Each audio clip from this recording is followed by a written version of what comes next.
Bro, you gotta let me out at some point. Wanna bet? Come on, look at them. Such a lovely family. The wife is cute as a button on a stripper's G-string. The husband is such a handsome, upstanding citizen. And those little girls? What are they, 8 or 9? The twins are 8.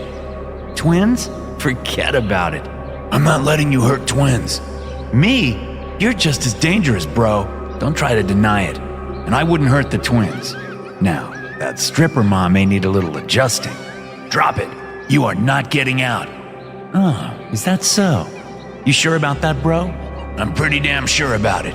I'm the one in control here. Bro, you ain't ever in control as long as you keep me trapped inside. The bastard doesn't respond. What, no comeback? I ask, desperate to keep our little back and forth going.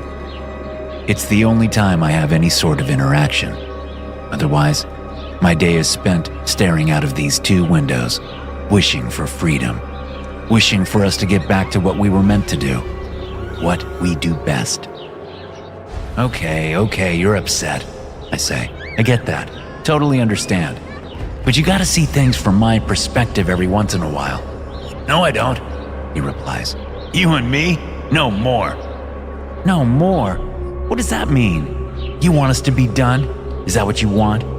Then kick me out. Make me leave. Come on, bro, do it. I wait. We've been down this road before. I can't, he says finally. And why is that? I ask, sticking it in and twisting hard. Because we're family, he says.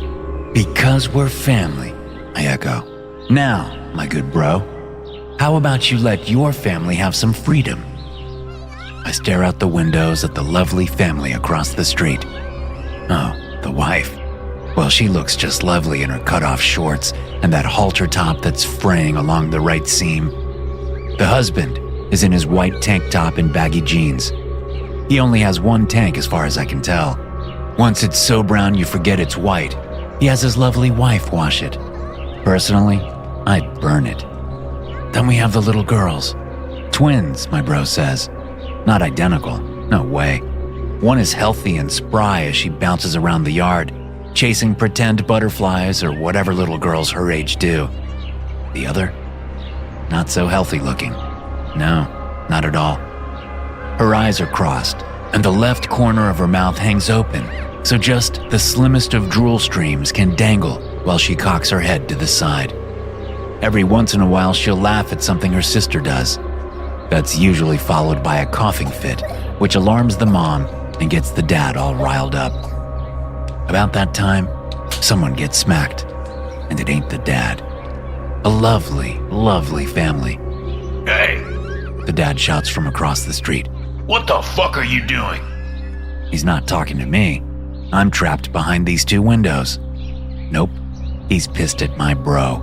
He's the one outside standing on the porch, drinking coffee, looking across the street. Morning.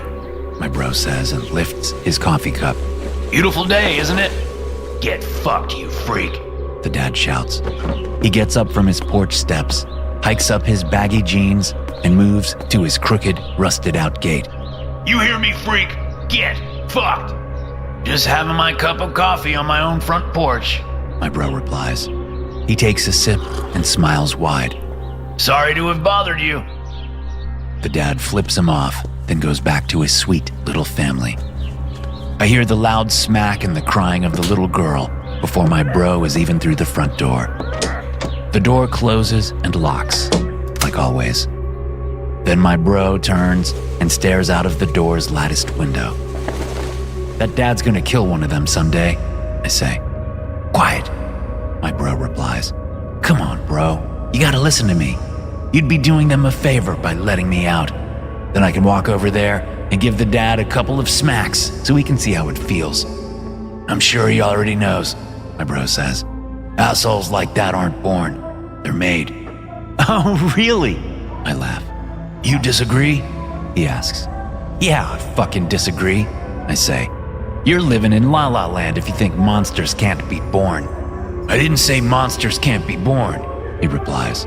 I said assholes like that are made, not born. He's nothing special, just white trash and a wife beater. He takes his fashion to heart, I say as I watch the dad close in on the mom and give her a serious wallop to the side of her head. He hits her so hard, she falls off her stripper heels. I do appreciate how the wife likes to be stylish while in that quarter postage stamp of a yard. Her husband should appreciate her more.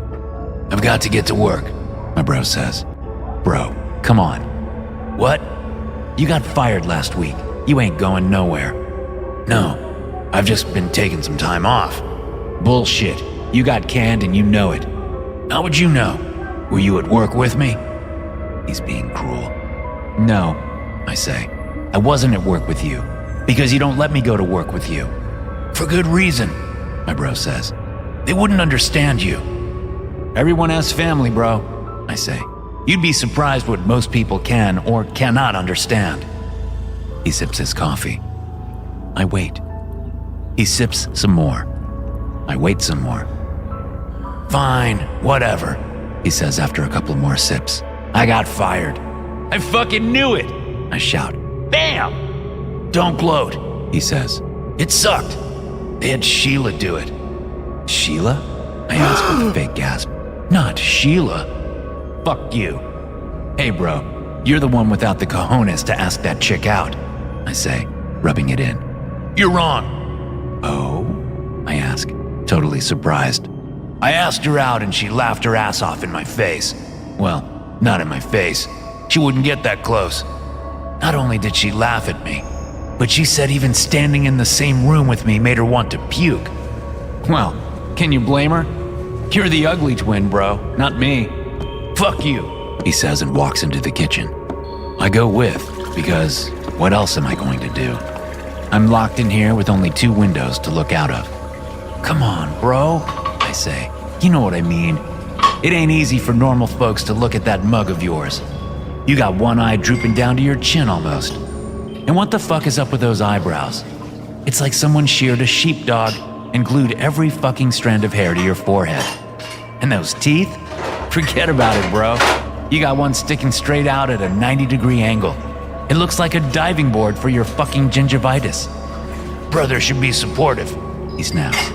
Says the motherfucker that keeps his brother locked inside this fucking place 24 hours a day, 7 days a week, 364 days a year, I shout. It's for your own good, he says, especially after last time. Last time was amazing, I say. Don't you remember? I'm trying to block it out. Why? It was a masterpiece. I wait while he brings up the memory. I always have to let him get there first. Yeah, sure, I push my bro hard all the time. We're brothers. We're twins, for fuck's sake. It's what we do. Push each other. But with this type of thing, I have to lead him. No pushing. So I wait. He washes out his coffee cup and stares out the cracked window above the kitchen sink. He sets the cup in the dish rack, grips the edge of the sink, and lowers his head. The last of the suds swirl down into the drain. It was pretty awesome, he says quietly after several minutes. Fuck yeah, it was, I shout. I give it a second, then I recall the story, allowing him to relive it as if he was the one responsible. He wasn't, of course. We work together. We're brothers. We're twins. Sharing is fucking caring, and we share everything. That college couple moved into the trailer half a block down, I say, and pause. He doesn't tell me to shut up, so I continue. We watched them lug all those boxes inside while it rained down on their asses. We could have helped, he says quietly, but not scared quiet. No. He's anticipating the good parts. We could have, sure, I say. But where's the fun in that? So, the young couple is soaked to the bone. They get all their shit inside, and guess what? They forgot to buy drapes for the windows, my bro says. Yup, I say. And we get to watch the fun as they strip out of those wet clothes and do what college couples do best.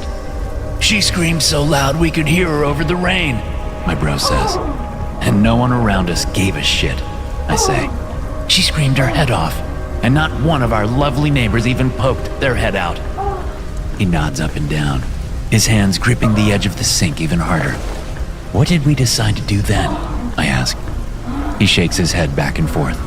Come on, bro, I say. What did we do then? We went to say hello, he says after a second of hesitation. Why? I ask. because He says. Because why? I ask, feeling the anticipation build. because he couldn't make her scream right. My bro says. So we had to show him how it was done. We had to show him how it was done, I say. Exactly, bro. And did we show him? Yes, My bro whispers. Yes, we did, I say. We walked into that trailer without knocking and walloped that guy so hard and so fast that we didn't even have to restrain him. He was out cold. then it was her turn. My bro says. Then it was her turn, I echo. I hit her with a right hook and knocked out some teeth. She went down just as hard as her man did. Then what? Then we saw the box marked kitchen. My bro says. Yeah, we did, I say. We opened that box, and right on top was their set of kitchen knives. Cheap ones, My bro adds. Cut them some slack, I say. College kids always have shitty knives. Most everyone does. You gotta go to the good neighborhoods to find the good knives. they were dull. He says. So dull, I say inside. Dull is the best, Dull is the best. he echoes. What did we do with those knives? I ask.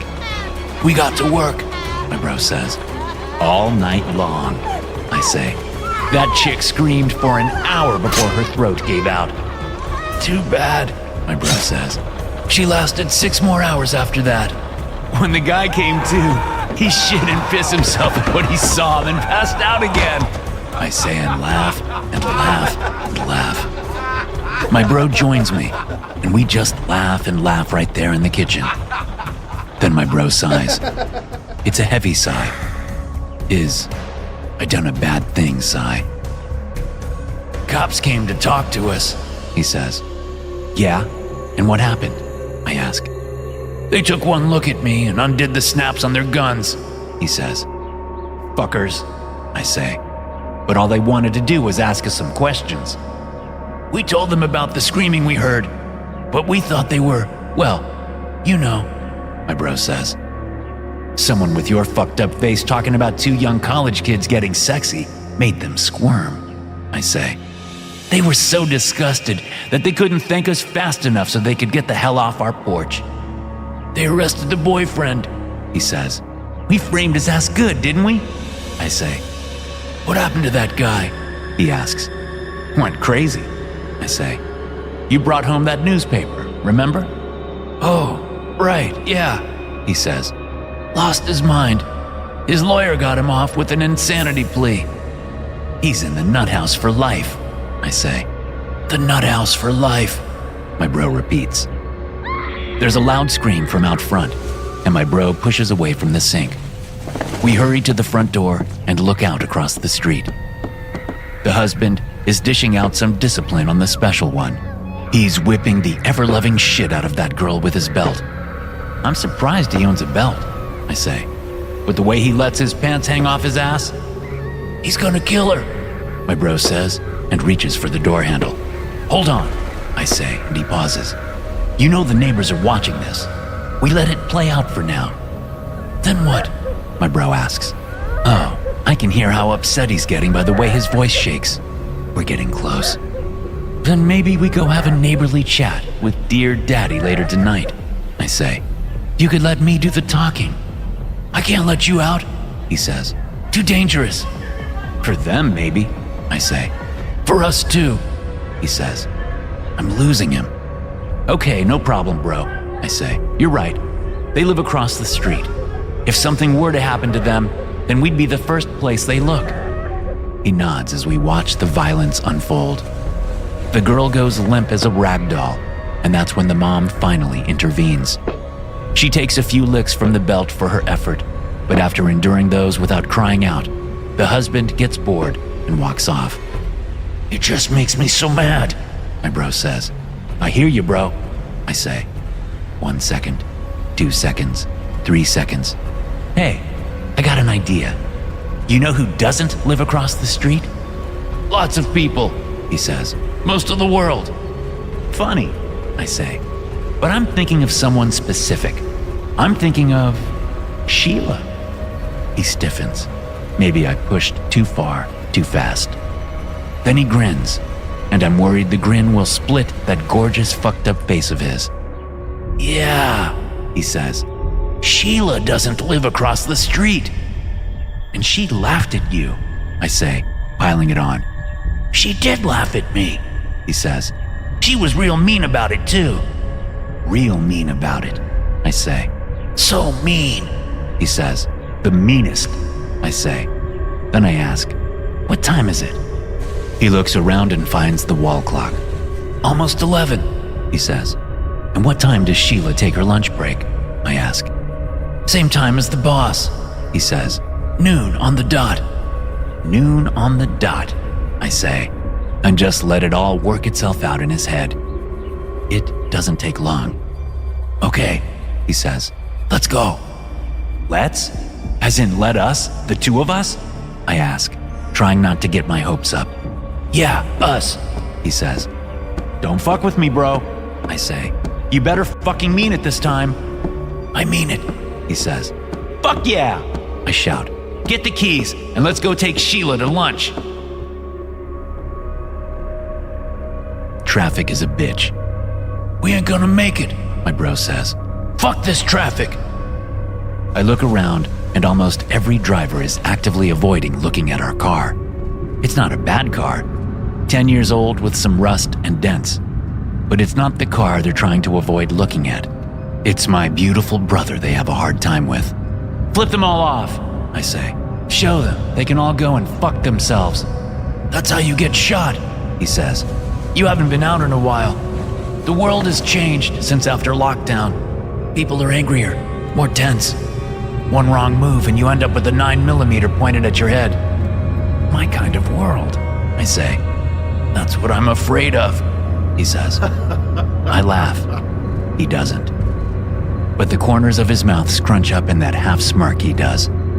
Shit, my bro says when we arrive at the warehouse where he works. Or used to work. What?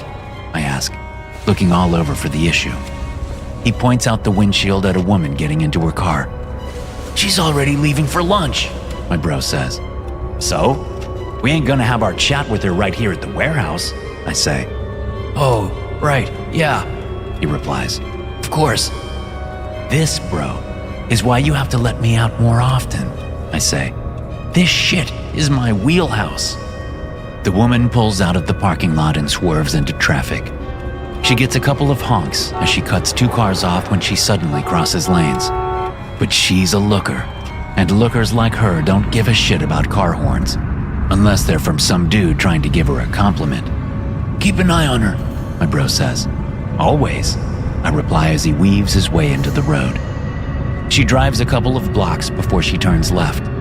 Luckily, we've caught up to her and make the same turn 2 cars later. She's up ahead, stopped at a red light. Keep back, I say. I know how to do this, He replies. Sorry, I apologize. He does know how to do this. It's just been a while. I think we both expect her to turn left after the 3rd light, but she stays straight, passing the rows of fast food restaurants that crisscross these streets. Where's she going? My bro asks, but I know he's not asking me. She drives. We follow. After a few minutes, she turns into a nice neighborhood. We make the same turn and watch her drive a couple of blocks before she pulls into a driveway. My bro and I scan the area. As far as I can see, none of the neighbors are paying attention as Sheila gets out of the car and walks up to the front door. She has a key and lets herself in. Nice place for a secretary, I say as we park 3 houses away. This isn't her house, my bro says. Oh? I ask, knowing exactly whose house it is. I should have known, my bro says. I can hear him getting worked up. This is good. This is your boss's house, ain't it? I say. He doesn't respond. He doesn't need to. Looks like Afternoon Delight is on the lunch menu, I say. He's single, right? Yeah, my bro says. so is she. Well, It's just a little nookie between consenting adults, I say. I guess that's why she turned you down. I wait a second, then 2 more. But she shouldn't have laughed at you. That wasn't called for. No, it wasn't, he says, eyes on the house. I should ask her to apologize, I say and reach for the door handle. Our hand actually moves and touches the door handle before he reacts. No, he snaps, pulling our hand back. You are staying here. Come on, bro. We both know I'll be able to get an apology out of her, I say. The second she takes one look at you, she'll probably start laughing again, or call the cops. I can't let you out of this car, he says. Then what are we even doing here, bro? I ask. He doesn't respond. Can we at least roll down the windows? It's stuffy as fuck. After a moment, he turns the car on so the windows can roll down. The motors whir until finally, a nice breeze blows across the front seats. That's better, I say. Then I hear a woman laugh and squeal, followed by splashing. Sounds like your boss has a pool. He closes his eyes. I can't have that. Hey, I say.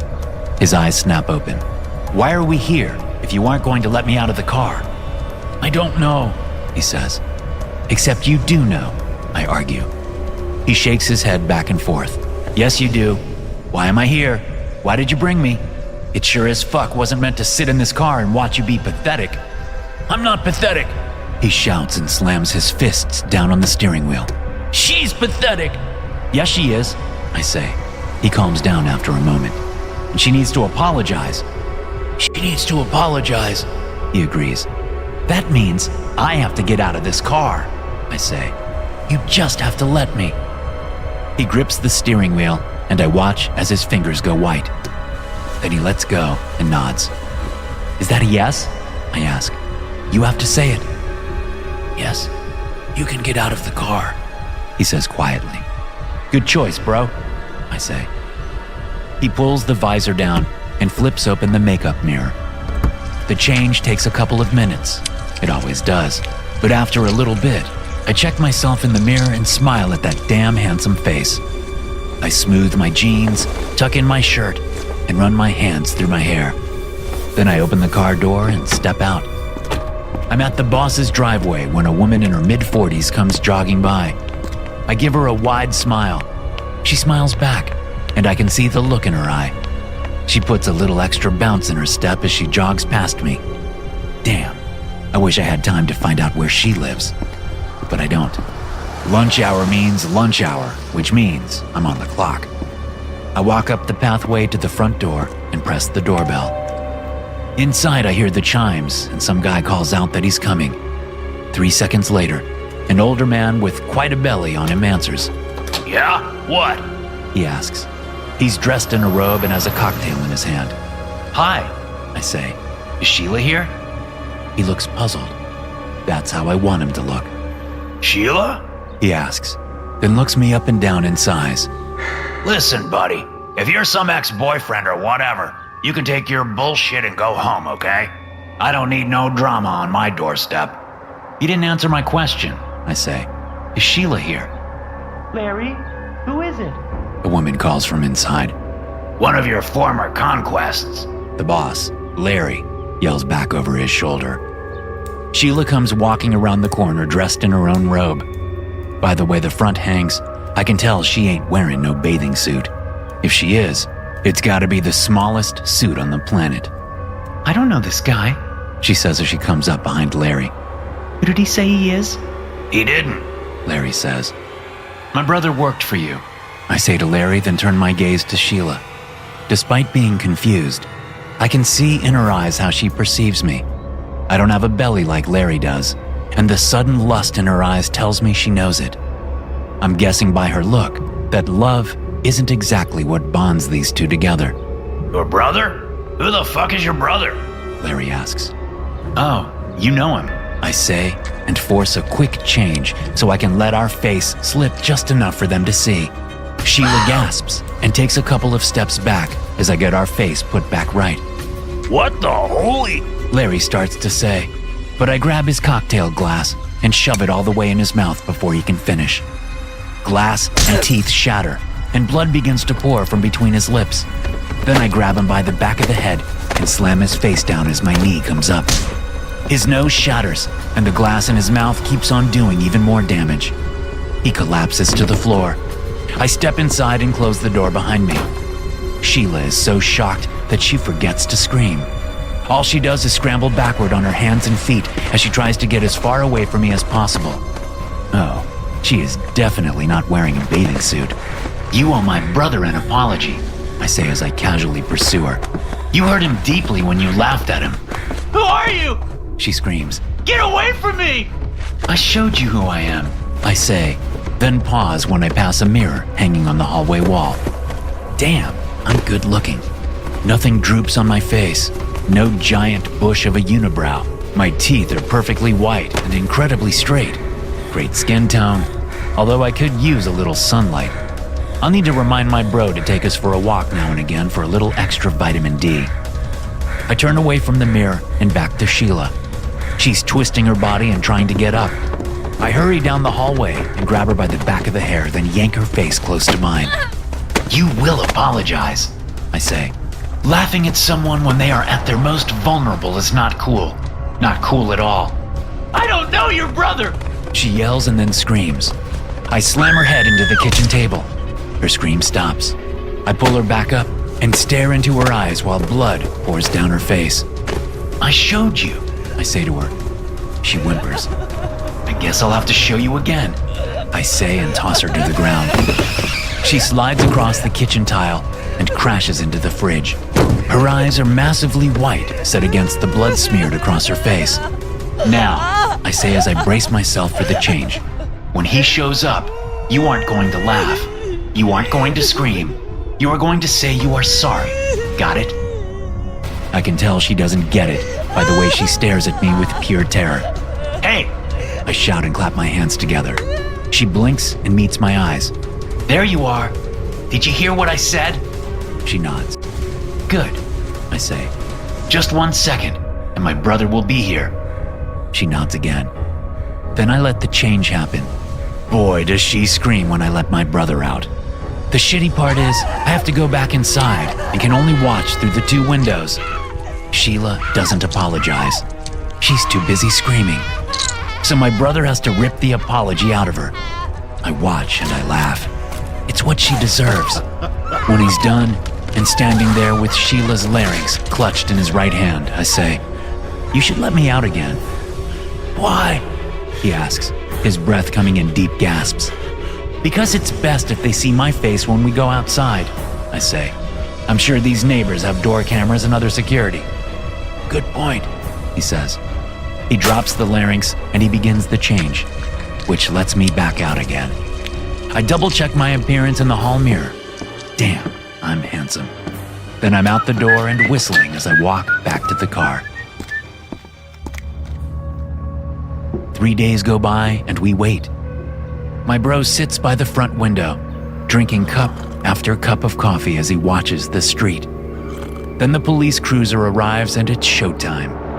My bro gets up and walks to the door just as the officers knock. Mr. Blanchard? The first officer asks, then pauses when he sees my brother's face. I'm Officer Gould. This is Officer Hammonds. The second officer can only stare at the sight before him. How can I help you, officers? My bro asks. Were you recently laid off from Carmen Distributors? The first officer asks. You mean, was I fired? Yeah, I was. My bro says. No notice or nothing. Just out on my ass. I'm sorry to hear that. The first officer says. Can we ask you where you were 3 days ago? 3 days ago? My brother responds. That was what, Monday? Yes. The first officer says. He's struggling to keep eye contact. It's priceless. Where were you during the day on Monday? Here at home. My bro says. Not like I had a job to do. Are you sure, sir? The second officer asks. Am I sure I have no job? My bro asks. He's doing great. I'm so proud of him. No, sir. Are you sure you were home? The second officer asks. According to eyewitnesses, you left around lunchtime that day. I stare out of the 2 windows and my gaze goes from the second officer to the trailer across the street. I can see the wife hiding behind her thin curtains, watching us as her two girls play out front. Well, one plays while the other drools and claps. Yeah. I went to get groceries. My bro says. So you weren't home all day like you just said? The first officer asks. I was, except for the grocery trip. My bro says. What is this all about? Well, Mr. Blanchard, your former employer and one of his employees were both found at his house. The second officer says. It looks like they may have been murdered. Oh dear. My bro says, and his hands go to his cheeks, framing his mouth. I revel at the cringing from the two officers as they are forced to look at my bro's fucked up mouth. There is security footage of a car that matches your car's description. The first officer asks. Mind if we have a look? He gestures at the car parked in front of our house. My car? The plates matched? My bro asks. He adds an extra moist slur to the words, freaking the officers out even more. There was no clear footage of the license plate. The second officer says.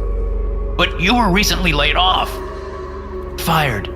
My bro interrupts, correcting the officer. Yes, fired. The officer continues. And your car matches the video. So I'm sure you can see why we need to investigate. Of course. Go right ahead. My brother says. But hold on. The two officers tense up. I'll grab my keys. My bro says, snatching them from the hook by the door. You have to keep things locked around here. He offers the keys to the first officer. The man hesitates before taking them. But he does take them, and we watch from the front porch as the two officers open the car and search it from top to bottom. They find nothing, of course. We are very careful about leaving no evidence. It's an hour before the officers are finished. They walk up to the porch, and the first one hands my bro his card. Thank you for your cooperation, Mr. Blanchard. The first officer says. If we have any more questions, we'll be in touch. If you think of anything, please give me a call.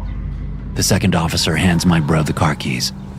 If you can stay in town for a while, that would be helpful. The second officer says. I wasn't planning on going anywhere. My bro says. Hey, may I ask a question? Sure. The first officer says. Was there footage of anyone leaving the house? My bro asks. The two officers share a look, then the first one says. Yes, we have a very solid description of a man leaving the house. My bro smiles, and the officers cringe. I'm guessing he didn't look anything like me. My bro says. No, Mr. Blanchard. The first officer says. He didn't look anything like you. Well, good luck, officers. My bro says, and we watch the two men get into their cruiser and drive away. When the cruiser is long gone, our gaze shifts to the trailer across the street. Right when we make eye contact with the mother, she pulls the curtain over the window. My bro steps off the porch and walks us across to the short chain link fence that separates the tiny yard from the street. Hi there, my bro says to the girls. Is your mama home? The one that isn't drooling nods and points back at the trailer. The curtain flutters. How about your daddy? My bro asks. The girl shakes her head. We crouch down so that the girls' bodies are blocking us from Mom's view. You two are twins, right? My bro asks. The girls nod. Both of them. Good. That means that the drooling one is aware enough to be useful. This will be beautiful. Did you know I'm a twin too? My bro asks. They shake their heads. It's true, my bro says. But when we were inside our mama, something went wrong. I'm not sure wrong is the right word, but I don't interrupt. Sometimes, a stronger twin will take nutrients from the weaker twin, my bro says. You understand, right? The one sister looks over at the drooling sister and nods.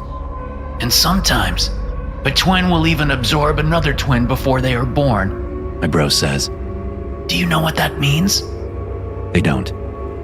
One twin lets the other twin inside its body, my bro continues. This means for most twins, one suddenly becomes an only child.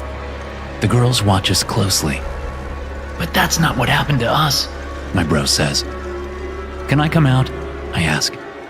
Yes, My bro says. We let the change happen. Neither of the girls freak out or gasp when they suddenly see a whole new face on their neighbor's body. My brother absorbed me, but he wasn't the healthy one. I explain. So things are different for us. I didn't stop existing. I just got locked inside until we were old enough for my brother to let me out. The girls don't nod. They don't show any sign they understand. It's a little high concept, so I get it. My brother lets me out when things need to be done, I say and shrug. or when urges are just too strong. I can be a little persistent. They don't understand that word. My bro says. The girl's eyes widen when his voice comes out of my perfect mouth. What we're saying is that twins stick together. I continue.